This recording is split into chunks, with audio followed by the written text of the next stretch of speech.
Hello दोस्तों, कैसे हैं आप लोग।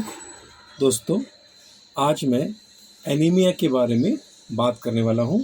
मैं आज बताऊंगा आपको एनीमिया क्या होता है, एनीमिया क्यों होता है और एनीमिया हो जाने पे क्या क्या लक्षण होते हैं, एनीमिया को कैसे नेचुरली दूर किया जा सकता है और किस टैबलेट के उपयोग से हम एनीमिया की समस्या को ख़त्म कर सकते हैं।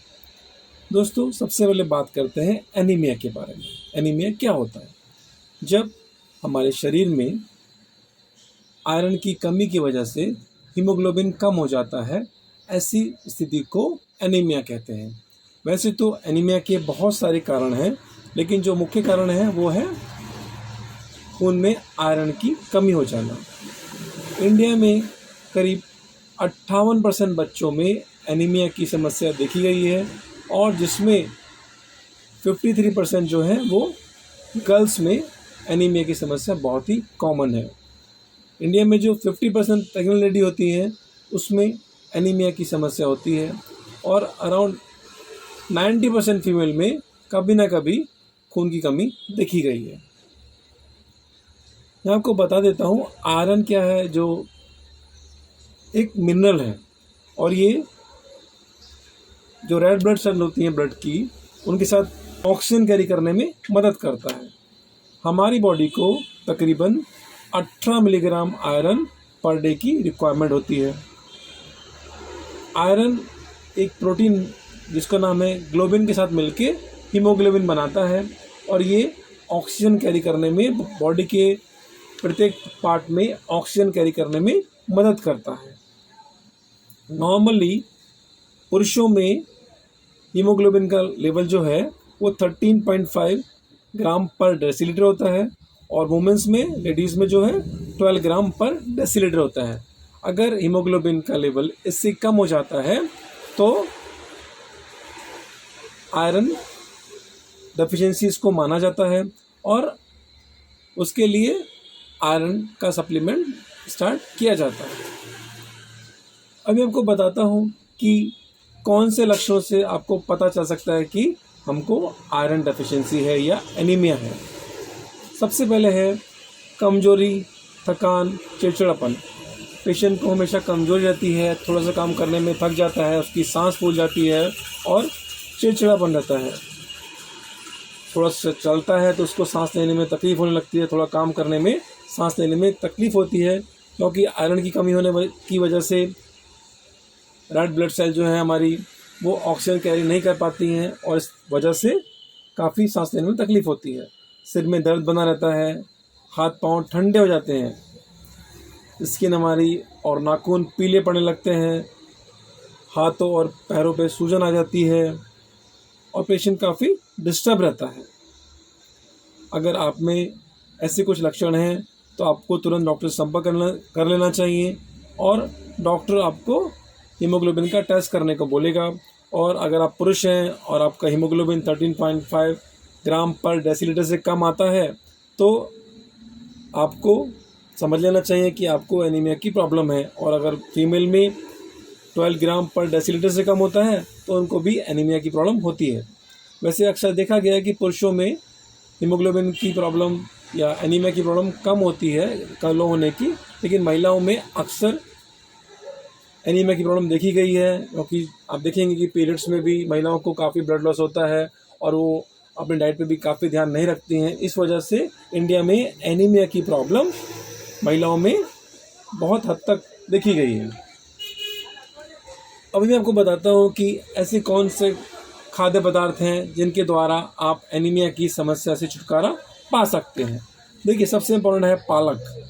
आपको रोज़ पालक खाना चाहिए। पालक को आप सब्जी की तरह खा सकते हैं, पालक का सूप बना खा सकते हैं और इससे आपको एनीमिया की समस्या से छुटकारा पाने में बहुत मदद मिलेगी। आप टमाटर का सेवन कर सकते हैं, तिल के बीज, कद्दू के बीज, तरबूज के बीज और सनफ्लावर के बीज, ये खाने से भी आपको एनीमिया की समस्या से छुटकारा दिलाने में बहुत मदद मिलेगी। आप काजू खा सकते हैं, अलसी के बीज खा सकते हैं, अंडा, दूध, पनीर और रेड मीट, मछली, ये सब में भी काफ़ी मात्रा में आयरन होता है। आपको ग्रीन पत्तेदार सब्जियां खानी चाहिए। लीवर में भी बहुत ज़्यादा आयरन होता है। सेब में, बीट रूट में, अनार में, केला और आंवला, इन सभी चीज़ों में प्रचुर मात्रा में आयरन होता है। और अगर ये चीज़ आप रेगुलर खाएंगे, अपनी डाइट में इंक्लूड करेंगे, तो आपको एनीमिया की समस्या से बहुत जल्दी छुटकारा मिल जाएगा। अगर किसी कारण से आपको अपनी डाइट में चेंज लाने में, और जैसे मैंने बताया जो चीज़ें अपने डाइट में इंक्लूड कर ली हैं, उसके बाद भी अगर आपका हीमोग्लोबिन नहीं बढ़ता है, तो फिर आपको कुछ ना कुछ आयरन सप्लीमेंट अपने डॉक्टर की सलाह से लेना पड़ेगा। दोस्तों, मैं आज आपको एक आयरन सप्लीमेंट बताने वाला हूं जो आपको एनीमिया की समस्या से छुटकारा दिलाने में बहुत ही मदद करेगा। दोस्तों, आज हम बात करेंगे फेरियम एक्सटी टैबलेट के बारे में। फेरियम एक्सटी टैबलेट को एमक्योर द्वारा इंडिया में बनाया जाता है। ये 10 गोली की पैकिंग में आती है और इसका प्राइस है 172 रुपये। दोस्तों देख सकते हैं, इसका प्राइस है 172 रुपये। 10 गोली की पैकिंग है और ये रेड कलर की इसकी पैकिंग होती है। दोस्तों, एमक्योर फार्मा एक बहुत अच्छी कंपनी है, स्टैंडर्ड कंपनी है और जो बहुत ही क्वालिटी प्रोडक्ट बनाती है। दोस्तों, जनरली आपको फेरियम एक्सटी टैबलेट को दिन में एक बार लेना होता है और अक्सर ये सलाह दी जाती है कि आप इस टैबलेट को खाली पेट लीजिए। लेकिन खाली पेट लेने से क्या होता है कि आपको कभी कभी पेट संबंधी प्रॉब्लम हो सकती हैं।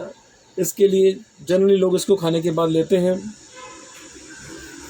फेरियम एक्सटी टैबलेट को आपको दिन में एक बार लेना है और ऐसा कम से कम आपको 3 महीने लेना है, क्योंकि हीमोग्लोबिन बनने में इतना टाइम लगता है। ऐसा नहीं है कि आपको 1 या 2 स्ट्रिप लेने से या 10 या 20 दिन फेरियम एक्सटी टैबलेट खाने से एनीमिया की प्रॉब्लम से छुटकारा मिल जाएगा। आपको कम से कम 2 से 3 महीने तक फेरियम एक्सटी टैबलेट का सेवन रोज़ करना पड़ेगा और ऐसा करने से आपकी एनीमिया की प्रॉब्लम हमेशा के लिए ख़त्म हो जाएगी। यहाँ आपको कुछ बातों का ध्यान रखना है कि जब आप फेरियम एक्सटी टैबलेट ले रहे हैं तो आपको साथ में विटामिन B12 या विटामिन C की सप्लीमेंट लेने से काफ़ी तेज़ी से आपका एनीमिया की प्रॉब्लम सॉल्व होगी। क्योंकि मैंने आपको बताया कि फेरियम एक्सटी टैबलेट में फेरस एस्कॉर्बिट एंड फॉलिक एसिड होता है। फेरस एस्कॉर्बिट एक आयरन का फॉर्म है जो बहुत ही इफेक्टिव है। इसका एब्जॉर्प्शन भी बहुत अच्छा है और साइड इफ़ेक्ट काफ़ी कम होते हैं। और साथ में फॉलिक एसिड भी दिया गया है जो कि RBC बनने में काफ़ी मदद करता है। और इस तरह से दोनों मेडिसिन मिल के फेरियम एक्सटी को एक बहुत अच्छी टैबलेट बनाते हैं जो हीमोग्लोबिन बढ़ाने में बहुत ही मदद करती है। आपको ध्यान रखना है कि जब आप फेरियम एक्सटी टैबलेट ले रहे हैं तो आपको उसको तुरंत बाद आपको चाय का सेवन नहीं करना है, क्योंकि चाय का सेवन करने से फेरियम एक्सटी टैबलेट का में जो आयरन फॉर्म है उसका एब्जॉर्प्शन डिले हो सकता है।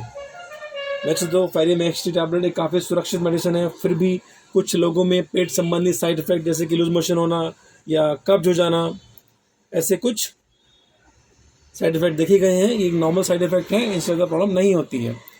हाँ, यहाँ आपको एक बार बता देना चाहता हूँ कि प्रेगनेंसी में हमारे महिलाओं की जो है आयरन की रिक्वायरमेंट बढ़ जाती है, तो इसके लिए डॉक्टर हर केस में आयरन सप्लीमेंट देते हैं। ऐसे में आप फेरियम एक्सटी लेंगे तो आपको और आपके बच्चे को कभी भी हीमोग्लोबिन की कमी नहीं होगी और महिला और बच्चा भी दोनों हेल्दी होंगे।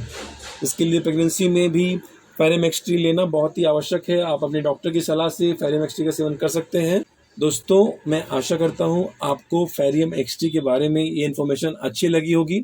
आप समझ गए होंगे कि एनीमिया क्या होता है, एनीमिया के क्या क्या सिम्टम हैं, एनीमिया को नेचुरली डाइट में चेंज लाके किस तरह से कंट्रोल किया जा सकता है, और अगर एनीमिया नेचुरली कंट्रोल नहीं होता है तो किस तरह से आप फेरियम एक्सटी टैबलेट के उपयोग के द्वारा एनीमिया की प्रॉब्लम से छुटकारा पा सकते हैं।